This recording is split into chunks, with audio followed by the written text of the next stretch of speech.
मंगलमूर्ति सद्गुरु विलवै सर्वाधार मंगलमय मंगल चरण विनवा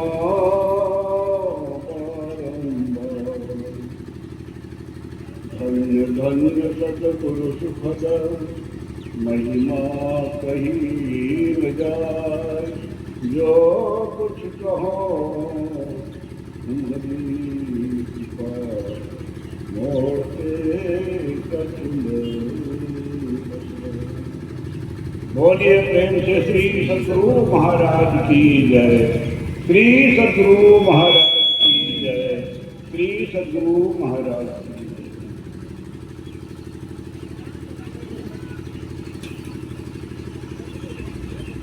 बहुत एक दिवसीय संतमा सत्संग का दूसरी पाली के सत्संग में हम लोग सभी पर उपस्थित हैं और इस पाली में मंचासन श्रद्धे स्वामी महेंद्र बाबा, हमारे श्रद्धे केदार बाबा, श्रद्धे चेतन बाबा, ये दोनों युवा साधु हैं।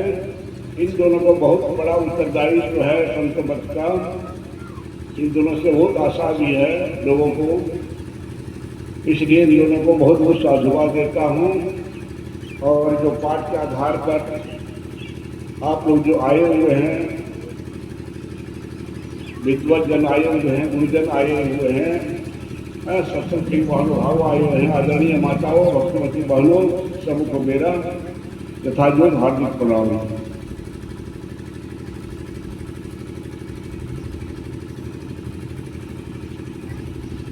महाभारत का युद्ध समाप्त हो चुका था।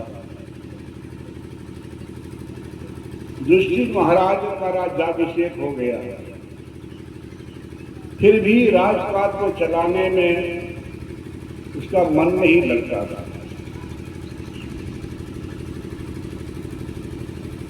व्यास जी से कहा, बार बार हमारे सामने युद्ध का दृश्य आ जाता है,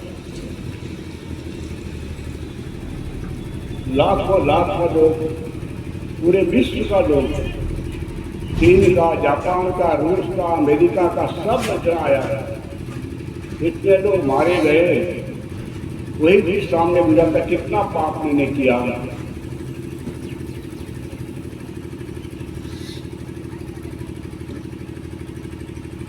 कहा, तुम्हारी जो तुमको दुख सामने दिखाई पड़ रहा है, उसको मिटाने के लिए हमको कुछ आख्यान सुनाइए। तो सुनाने लगा। एक व्यक्ति जंगल में भटक गया था और भटकते भटकते भटकते हुआ भाग रहा था। हाथी की चिंगाड़ को सुना, पीछे मुड़ के देखता है तो 6 मुख वाला हाथी। इस हाथी का 6 मुख, चिंगाड़ से उसको पकड़ने के लिए भाग रहा है। वो भाग रहा देखता है बचाव का कोई उपाय नहीं। जान बचाने के लिए पुराना कुआं था, उस कुआं में कूद गया। कुआं में कूद गया तो वहां कुआं के बगल में बरगद का बहुत विशाल पेड़ था, उसका जड़ निकला हुआ था, उस जड़ में टिक बैठ गया। अब हाथी जो है उसको पकड़ने के लिए सूंड को बढ़ाता है, इसका सूंड वहां तक पहुंचता नहीं है। अब सोचता है अगर हाथी आगे क्या करेंगे। नीचे देखता है कि विशाल सर्प है, वो भी कुंडली मारकर बैठा हुआ है। इधर हाथी, उधर गिरता है तो कुआं में विशाल काला सांप बैठा हुआ है कुंडली मारकर। दोनों तरफ मृत्यु, इधर देखता है मृत्यु, इधर देखता है मृत्यु। तब तक हाथी गुस्से में आकर बरगद के डाल को जोरों से झकझोरता है। गुस्से में आकर उस पेड़ पर मधु का छत्ता था, वो मधु का छत्ता हिल गया तो वहां से मधु टपकने लगा और ठीक वो जो है उसी व्यक्ति के मुंह में गिरने लगा। कोई चिंतान होकर मधु का पान करने लगे। इधर हाथी का भय भी भूल गया और उधर आपका भी डर भय भूल गया। तब तक उस व्यक्ति पूछा मुझसे महाराज उस व्यक्ति का नाम क्या था? इतना मूर्ख वो कौन सा व्यक्ति था? इधर जो हाथी है उसको जान ले लेगा, कुआं में गिरेगा तो सांप काटेगा, काल वहां बैठा हुआ, उधर भी मृत्यु है, ऊपर भी मृत्यु, नीचे भी मृत्यु, और थोड़ा सा मधु मिल गया तो वह भूल गया मृत्यु को। क्या नाम था उसका? क्या वह कोई खास व्यक्ति नहीं था? यह समुच्चा जो मनुष्य जो है ना वही आदमी है। 6 ऋतु ही 6 हाथी का मुख है। एक ऋतु दिन का है, 3 महीना बीत गया, दूसरा ऋतु 3 महीना बीत गया, वही खा रहा है। और शरीर छूटेगा कहाँ चले जाएंगे? काल के गाल में चले जाएंगे। तो हर तरह मृत्यु है, लगा हुआ आगे भी लगा पीछे भी हुआ है। और हम इत्मीनान क्यों है? हमको मधु का रस मिल रहा है। आंख से देखते हैं बड़ा स्वाद लगता है, कान से सुनते हैं बड़ा स्वाद लगता है, नाक से सुनते हैं बड़ा स्वाद लगता है, जीभ से खाते हैं बहुत स्वाद लगता है, हाथ से छूते स्वाद लगता है। यही मधु का रस हम चूस रहे हैं। और इधर से अब हाथी वाला जो है आयु को छीन कर रहा है, छिन छिन पल पल समय सिरावे, भूल गए और मरेंगे तो कहाँ चले जाएंगे? वही काल के गाल में चले जाएंगे। यही हालत है। इसलिए संत महात्मा चेताते हैं, है ना, क्या सोवत गफलत के मारे, जाग जाग मन भरे सोए हो, इत्मीनान हो। इधर पीछे से काल लगा हुआ, आगे भी काल है, और तुम इत्मीनान सोए हो, जगो। इस सत्संग के द्वारा जगाया जाता है। इसलिए इसमें बड़े भाग पानुष्ण पावा, पावा बने कमाया हुआ नहीं है। रास्ते में चले गए तो पा गए,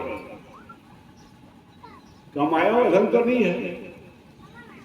कमाया हुआ धन रहता तब कीमत कम होता है। परमात्मा ने इसको दिया है, ये पाया हुआ परमात्मा को से, हमारा कमाई हुआ नहीं है। एक राजा का बेटा था, वो कमाता नहीं थी। उसकी माँ जो थी बहुत प्यार करती थी। राजा सोचता है इस राजकाज को चलाने के लायक ये बेटा हमारा नहीं बनेगा, कल तो राजा, कल दिन यही राजा बनेगा, ये राज कैसे चलेगा? इसको कुछ कमाई करना चाहिए। तब अब कमाई करने का चाहे जा कमा के लाओ, उसकी माँ दे देती है सिक्का, जा पिता को नहीं कमा करता है, तो कुआं में डाल दिया राजा। फिर पिछले दिन गया, उसके बहन ने सिक्का दे दिया, कुएं में डाल दिया, कुछ नहीं बोला। कमा के लावे राजा को दे दे, पिताजी को दे दे, तो कुआं में डाल दिया। आप कितना मांगेंगे? आज कमाने जाते हैं, दिन भर एक किसान के यहाँ काम किया, जो उसको जो सिक्का मिल गया, राजा साहब को दिया, पिताजी ये हमारा आज दिन भर की कमाई है, फिर कुआं में डाल दिया। आपका मत ही खराब हो गया है। हम कमा कमा के लाते हैं, कुआं में फेंकते हैं, तो बेटा यही तुम्हारा कमाई है। पहले हम सिक्का फेंके कुआं में तो तुम कुछ नहीं बोला, वो तुम्हारा कमाई नहीं था। आज तुम फेंक दिया तो गुस्सा आ गया तुमको, यही तुम्हारा कमाई है। कमाया हुआ धन में दर्द होता है।